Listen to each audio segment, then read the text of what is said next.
Hay frases, ¿viste? Que uno escucha por ahí o que capaz piensa para adentro. Ya no espero nada de nadie. Suena fuerte, ¿no? Como a independencia total. Pero hoy queremos, rascar un poquito esa superficie. ¿Qué se esconde realmente detrás de esa frase? Tenemos acá varios materiales interesantes, ¿no? Análisis emocionales, textos de algo llamado Proyecto Alma, también del método Serlat. La idea es meternos a fondo juntos, a ver qué onda con estas frases, estos patrones, de dónde salen, cómo nos pegan, incluso en el cuerpo a veces. Y bueno, ver qué caminos proponen estas fuentes para, no sé, quizá reconectar un poco con uno mismo. ¿Arrancamos? Me parece un viaje súper interesante, la verdad, porque estas fuentes como que se corren un poco de la psicología más, digamos, tradicional. Exploran esto que llaman frecuencias emocionales, pero desde otro lado, lo simbólico, lo energético, usan arquetipos, buscan entender patrones, ¿no? En cómo sentimos, cómo actuamos. Hoy vamos a ver cómo leen ellos esto del aislamiento, la necesidad de que nos aprueben, el miedo que juega un papel tremendo, y la presión de eso que llaman el sistema. Es una mirada, ¿eh? Profunda, sí. Buenísimo. Empecemos entonces por ahí, por esa frase del inicio. Ya no espero nada de nadie. Los textos que tenemos, Proyecto Alma, los diagnósticos Serlat, le dan bastante importancia. La pintan casi como un escudo, ¿no? Una armadura. Suena a protección, claro, como para que no te lastimen más.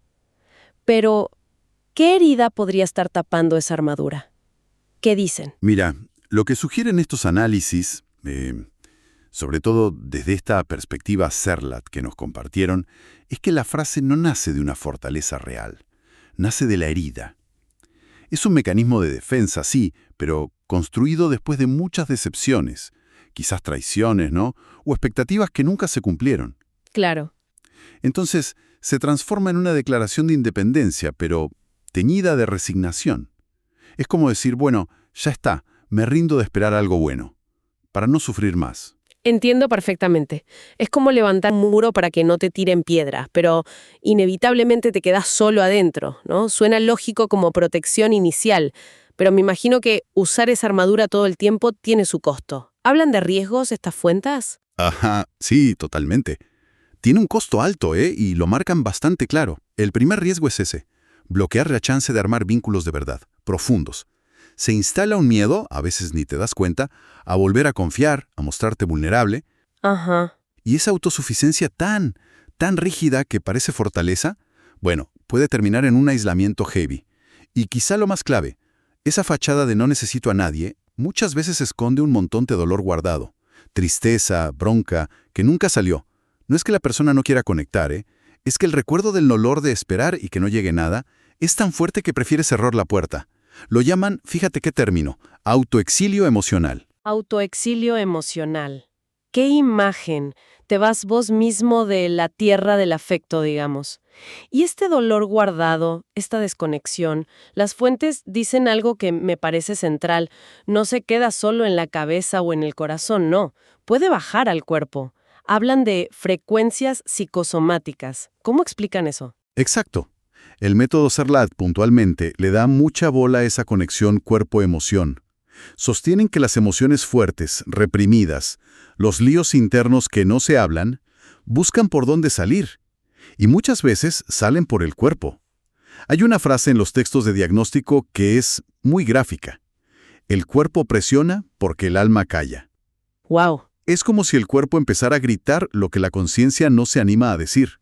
Y dan ejemplos súper concretos. Eso ayuda a entender. Por ejemplo, ligan la hipertensión con esa sensación interna de basta, no quiero sostener más esto, como una presión emocional constante. O el bruxismo. Apretar los dientes de noche.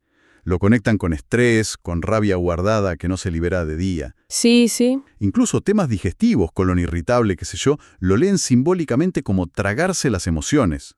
O situaciones que no digerís bien en la vida. Claro, como que el cuerpo te pasa factura de lo no dicho o no procesado. Exactamente.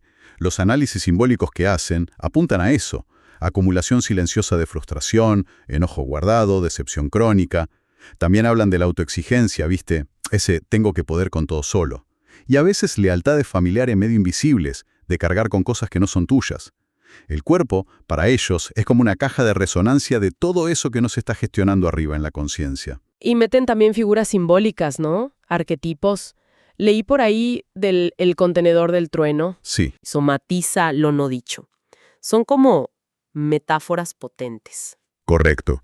Usan estos arquetipos para entender patrones emocionales complejos. La idea de fondo del enfoque Serlat, como lo presentan, es, detectemos cuál es la frecuencia emocional que está sonando fuerte detrás del síntoma físico o del comportamiento. Entender qué emoción profunda, miedo, tristeza, ira contenida, la está generando. Y laburar para liberar o transformar esa energía antes de que el cuerpo, manifieste algo más serio. Llegan a decir que las enfermedades también tienen voz, una voz simbólica que intenta decirnos algo importante de nuestro mundo interior. Qué interesante esa idea de escuchar al cuerpo de otra forma, ¿no? Más allá del síntoma puro y duro. Ahora, cambiando un poquito de tema, pero siguiendo en esto de las dinámicas internas, las fuentes hablan mucho de otra frecuencia muy actual, la búsqueda constante de validación, de que nos aprueben. La describen como la validación externa como único código de plenitud. ¿Qué quieren decir con eso? Se refieren a ese patrón donde la persona mide cuánto vale, casi únicamente por cómo la ven los demás, por la aprobación ajena, los aplausos, los likes en redes, los reconocimientos. Se vuelven el termómetro principal de la autoestima. Es como necesitar todo el tiempo un espejo social que te diga, vales, sos suficiente. Las fuertes lo asocian a veces con un arquetipo que llaman el escenario hueco. Alguien que puede brillar un montón para afuera, ¿viste? Ser exitoso, popular. Pero que por dentro siente un vacío, una desconexión. Como si la luz de afuera no llegara a iluminar adentro. Uf, suena agotador vivir pendiente de ese reflejo. ¿Y qué dicen sobre por qué pasa esto? ¿Por qué alguien construiría su valor sobre algo tan externo? El diagnóstico que dan apunta a lo que llaman una estructura del yo débil.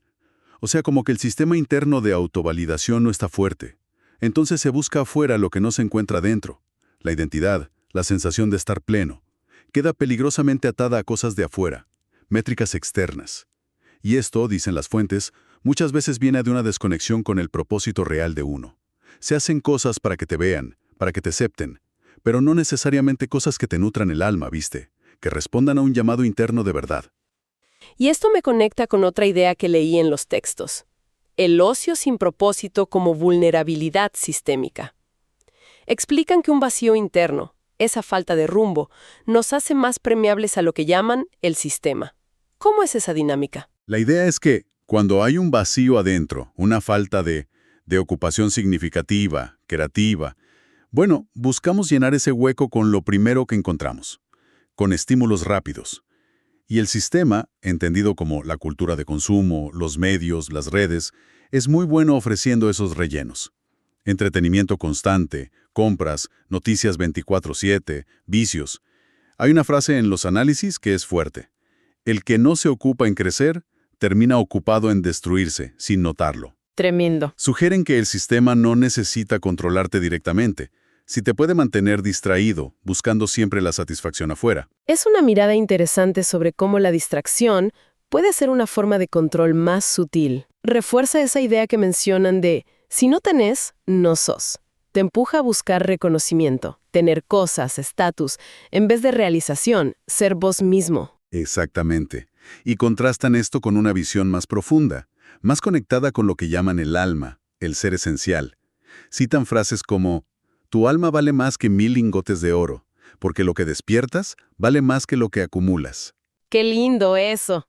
La invitación es a buscar un brillo interno, una conexión real, más que el brillo superficial de los logros externos.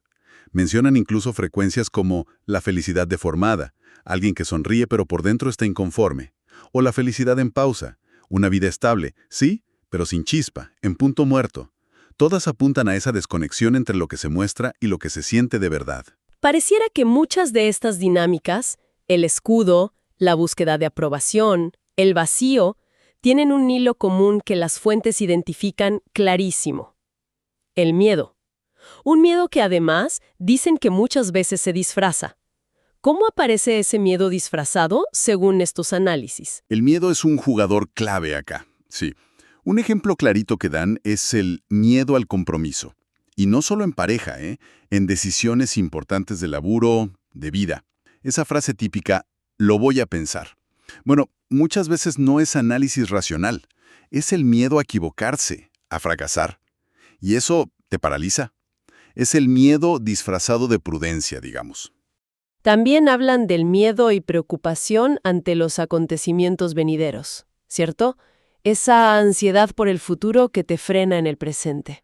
Sí, describen gente que vive esperando que el futuro sea seguro, que las condiciones sean perfectas para moverse.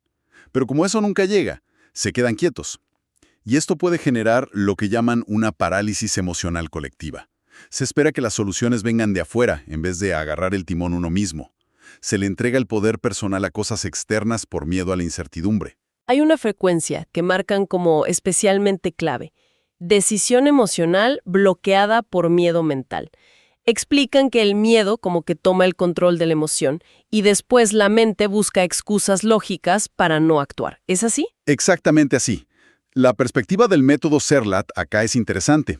Dicen algo como, el humano actúa según lo que siente. El miedo tiñe ese sentir antes de que la razón se meta. Entonces, la mente, en vez de analizar objetivamente, busca razones para validar esa emoción de miedo que ya está instalada. Proyecta riesgos basados en heridas viejas, no necesariamente en lo que está pasando ahora. Evalúa las oportunidades más por el dolor que podría causar si sale mal, Sí. que por el valor que podría traer si sale bien. El miedo, dicen, casi nunca te dice, hola, soy el miedo. Prefiere ponerse la máscara de la lógica, de la cautela. Incluso mencionan la manipulación como escudo del miedo, que no viene en la maldad, sino como un recurso de alguien que tiene pánico a perder el control interno, a mostrarse vulnerable. Correcto. Lo ven como una estrategia, a veces inconsciente, para intentar manejar el afuera cuando no sentís que manejas tu mundo interior. Y las consecuencias de estos miedos no enfrentados, individuales o colectivos, son esas. La parálisis, la dependencia de señales de afuera, la sensación de ir a la deriva, activan un arquetipo que llaman el errante sin norte.